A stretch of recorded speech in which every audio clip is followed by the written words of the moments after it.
வணக்கம். உங்கள் அனைவரையும் தமிழ்நாட்டு சேனலுக்கு வரவேற்கிறோம். இன்றைக்கி இந்த வீடியோவில் நம்ம என்ன பார்க்க போகிறோம்னா, அண்ணா யூனிவர்சிட்டி 2017 கவுன்சிலிங்கில் ரேண்டம் நம்பர் ரிலீஸ் பண்ணியிருக்காங்க. அந்த ரேண்டம் நம்பரை எப்படி உங்களோட ரேண்டம் நம்பரை செக் பண்ணுறது அப்படின்னு சொல்லிட்டு தான் இந்த வீடியோவில் பார்க்க போகிறோம். முதல்ல இந்த ரேண்டம் நம்பர் எதுக்கு யூஸ் ஆகுது அப்படின்னு சொல்லி பார்த்தீங்கன்னா, இது ஒரு ஜஸ்ட் ஒரு ரெஃபரன்ஸ் நம்பர் தான். இது வேறு எதுக்காகவும் யூஸ் ஆகாது. வேணும்னா இந்த ரேண்டம் நம்பரை வச்சு நம்ம ஒன்று செக் பண்ணிக்கலாம். உங்களோட அப்ளிகேஷனை அவங்களுக்கு ரீச் ஆகிடுச்சு, உங்களோட தகவல்கள்லாம் கரெக்டாக அவங்களோட சிஸ்டத்தில் ஏறியிருக்கா, நீங்கள் கொடுத்த தகவல்கள்லாம் சரியாக தான் போய் சேர்ந்துருக்கா அப்படின்னு சொல்லிட்டு இதை வச்சு செக் பண்ணிக்கலாம்.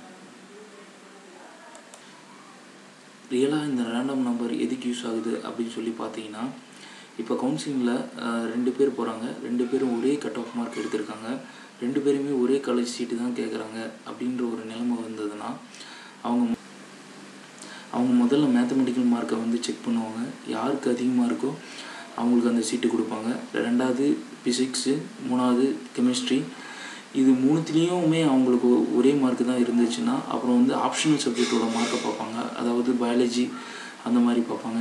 அதுலேயும் மார்க்கு சேமாக இருந்தாங்கன்னா அவங்களோட டேட் ஆஃப் பர்த்தை பார்ப்பாங்க.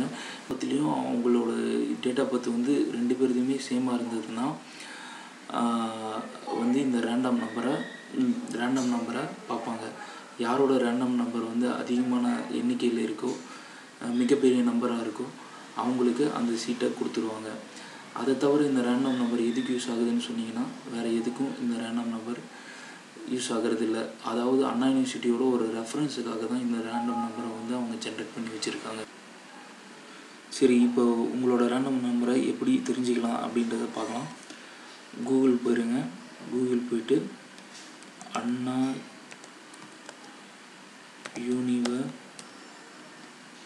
யூனிவர்னு அடிங்க, யூனிவர்சிட்டின்னு அடிங்க. அது மேலே அண்ணா யூனிவர்சிட்டி ஹோம் அப்படின்னு சொல்லிட்டு ஒரு பேஜ் வரும். அதை கிளிக் பண்ணிங்கன்னா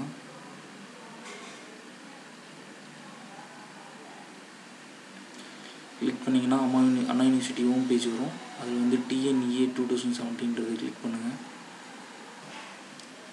அதை கிளிக் பண்ணிங்கன்னா தமிழ்நாடு இன்ஜினியரிங் அட்மிஷன் 2017 சொல்லிட்டு ஒரு பேஜ்க்கு ஓப்பன் ஆகும். அந்த பேஜில் மேலே செகண்டு ரேண்டம் நம்பர்னு ஒரு ஆப்ஷன் இருக்குது. அதை கிளிக் பண்ணிங்கன்னா உங்களுக்கு ஒரு லாகின் என்ட்ரு பண்ண சொல்லி கேட்கும். அதில் இமெயில் ஐடி பாஸ்வேர்டு கேட்கும். அந்த இமெயில் ஐடி பாஸ்வேர்டு என்ன அப்படின்னு சொல்லி கேட்டிங்கன்னா, நீங்கள் கவுன்சிலிங் அப்ளை பண்ணும்போது இமெயில் ஐடியும் ஒரு லாகின் ஐடி பாஸ்வேர்டு ஜென்ரேட் பண்ணியிருப்பீங்க. அந்த email ID login ID password தான் இதுக்கு. ஒருவேளை பாஸ்வேர்டு மறந்துட்டு இருந்தீங்கன்னா ஃபர்கெட் பாஸ்வேர்டு கொடுத்து உள்ளே போயிருங்க.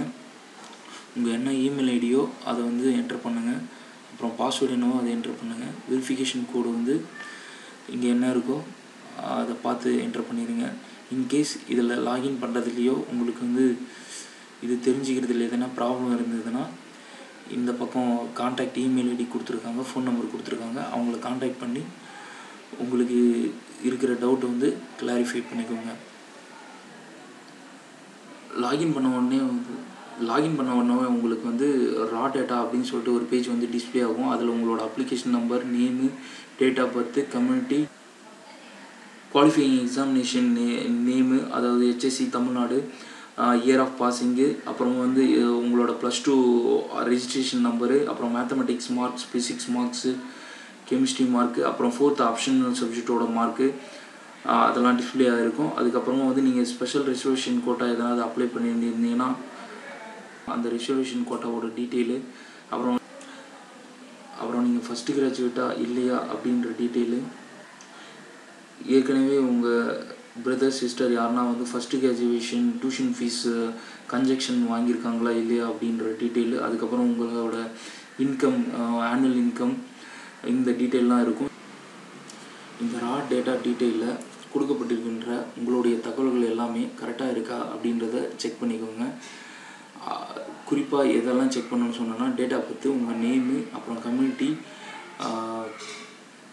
அதுக்கப்புறம் உங்களோட marks details, mathematics, physics, chemistry, அப்புறம் அந்த ஆப்ஷனல் சப்ஜெக்டோட மார்க் டீட்டெயில் எல்லாத்தையுமே செக் பண்ணிக்கோங்க. இதில் ஏதாவது தவறு இருந்ததை நீங்கள் கண்டுபிடிச்சிருந்தீங்கன்னா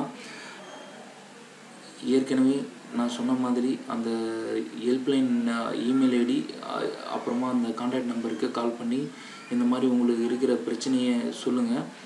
அவங்க சொல்யூஷன் சொல்லுவாங்க. அதுக்கப்புறம் கீழே ஸ்க்ரோல் டவுன் பண்ணிங்கன்னா உங்களோட ரேண்டம் நம்பர் வந்து கீழே டிஸ்பிளே ஆகிருக்கும். இந்த ரேண்டம் நம்பர் வந்து ஒரு ரெஃபரன்ஸ் நம்பர் தான். இது எதுக்கும் அவ்வளோவா பயன்படாது அப்படின்றத மனசில் வச்சுக்கோங்க. இதை நோட் பண்ணி வச்சுக்கோங்க.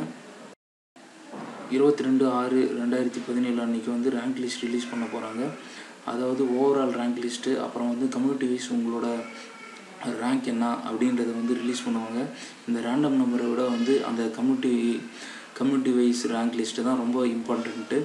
அந்த ரேங்க் லிஸ்ட்டு படியும் உங்களோட கட் ஆஃப் மார்க் படியும் தான் வந்து அவங்க வந்து கவுன்சிலிங் வந்து ஷெட்யூல் பண்ணுவாங்க, உங்களுக்கு கால் ஃபில் பண்ணுவாங்க.